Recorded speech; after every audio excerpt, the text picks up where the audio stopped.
V3 ప్రేక్షకులకు రక్షాబంధన్ శుభాకాంక్షలు.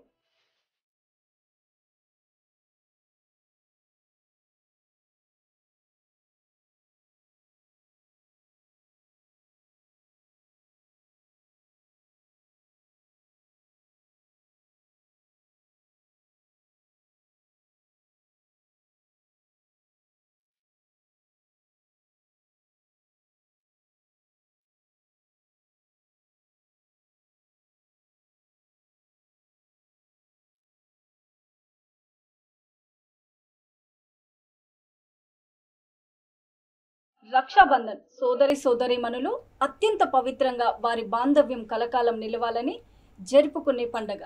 అన్నకు చెల్లి అండగా, చెల్లికి అన్న తోడుగా జీవితాంతం ఉంటామని భరోసా ఇచ్చే పండుగ.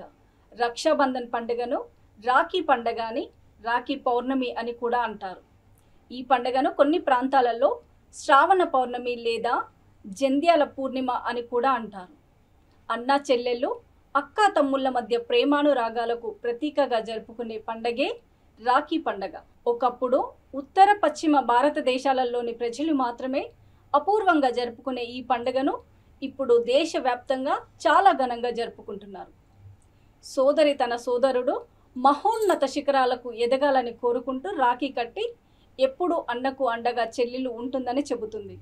సోదరి కట్టిన రక్షాబంధనాన్ని స్వీకరించిన అన్న తానెప్పుడు చెల్లికి రక్షణగా ఉంటానని ఈ పండగ ద్వారా తెలియచేస్తారు. ఇంతటి విశిష్టమైన రాఖీ పండగను ఎందుకు జరుపుకుంటారు? రాఖీ పండగను జరుపుకునే ఆచారం ఎలా మొదలైంది? ఆ చరిత్ర ఏమిటి అనేది తెలుసుకుందాం.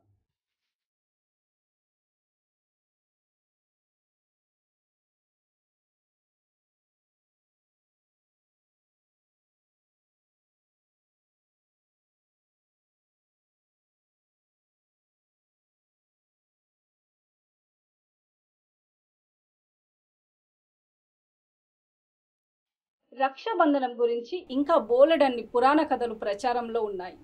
శ్రీకృష్ణుడు శిశుపాలుని శిక్షించే క్రమంలో సుదర్శన చక్రాన్ని ప్రయోగించిన కృష్ణుడు చూపుడు వేలుకు గాయం కావడంతో గమనించిన ద్రౌపది తన పట్టు చీర కొంగు చింపి కృష్ణుడి చేతికి కట్టు కట్టిందట.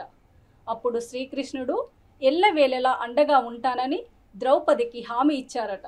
అందుకు ప్రతిగానే నిండు సభలో దుశ్శాసనుడి దురాగతం నుండి ఆమెను శ్రీకృష్ణుడు కాపాడాడని పురాణాలు చెబుతున్నాయి. అంతేకాదు, శ్రీ మహావిష్ణువు బలిచక్రవర్తి కోరిక మేరకు అతనితో పాటు పాతాళ లోకానికి వెళ్ళి అక్కడే ఉండిపోగా విష్ణువును తీసుకువెళ్ళడానికి వచ్చిన లక్ష్మీదేవి బలిచక్రవర్తికి రక్షాబంధనాన్ని కట్టి తనకు రక్షణ కల్పించమని కోరుతుంది. బలిచక్రవర్తి సోదరుడుగా తనకు రక్షాబంధనాన్ని కట్టిన సోదరికి బహుమానంగా విష్ణుమూర్తిని పంపుతాడు. దీంతో లక్ష్మీదేవి తన భర్తను వైకుంఠపునికి తీసుకొని పోతుంది. అంతటి శక్తివంతమైన బంధనం కాబట్టి రక్షాబంధనానికి ఇంతటి చరిత్ర ఉంది. హిందూ సంప్రదాయం ప్రకారము శ్రావణ మాసంలో జరుపుకునే ఈ పండుగను మన దేశవ్యాప్తంగా సోదరులు సోదరీమణులు తమ మధ్య ఉన్న ప్రేమానురాగాలకు ప్రతీకగా జరుపుకుంటారు. సమాజంలో మానవతా విలువలు మంటగలుస్తున్న నేటి రోజుల్లో రాఖీ పౌర్ణమి వంటి పండుగలు జరుపుకోవాల్సిన అవసరం ఎంతైనా ఉంది. సోదర సోదరీమణుల మధ్య ఉండే అనుబంధానికి, ప్రేమానురాగాలకు అద్దం పట్టే పండుగే రాఖీ పండుగ కావడంతో మానవ సంబంధాల మెరుగుకు, విచక్షణకు ఈ పండుగ దోహదం చేస్తుంది.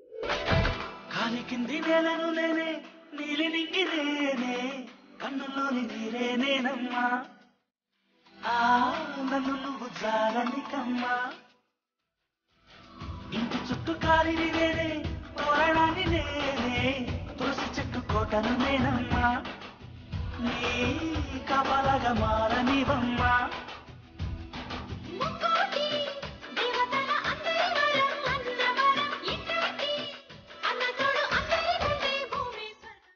రాఖీ పండుగను రక్తం పంచుకొని పుట్టిన సోదర సోదరీమణుల మధ్య జరుపుకోవాలని లేదు. ఏ బంధుత్వం ఉన్నా లేకపోయినా సోదరుడు సోదరి అన్న భావన ఉన్న ప్రతి ఒక్కరూ రక్షాబంధనాన్ని కట్టి వారి క్షేమాన్ని కోరుకోవచ్చు. ఆత్మీయుల మధ్య అనుబంధాలకు, ఐకమత్యానికి, పరస్పరం సహకారానికి చిహ్నంగా రక్షాబంధనం నిలుస్తుంది. రాఖీ పండగ రోజు ఉదయాన్నే తలస్నానం చేసి కొత్త బట్టలు వేసుకొని రాఖీ కట్టడానికి సిద్ధమవుతారు సోదరీమణులు.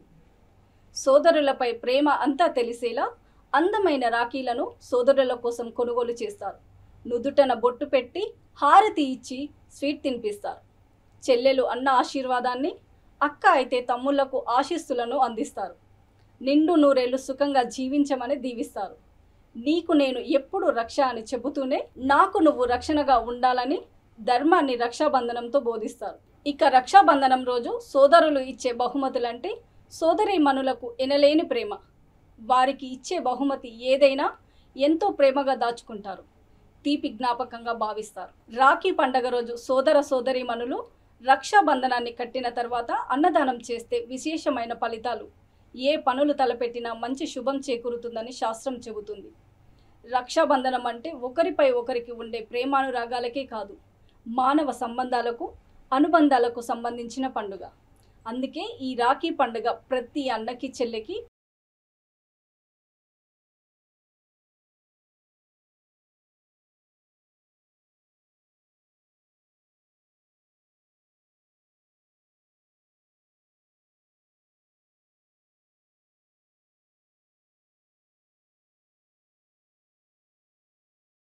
మరోసారి V3 ప్రేక్షకులకు రాఖీ పండుగ శుభాకాంక్షలు. ఇది ఇవాల్టి స్పెషల్ ప్రోగ్రాం.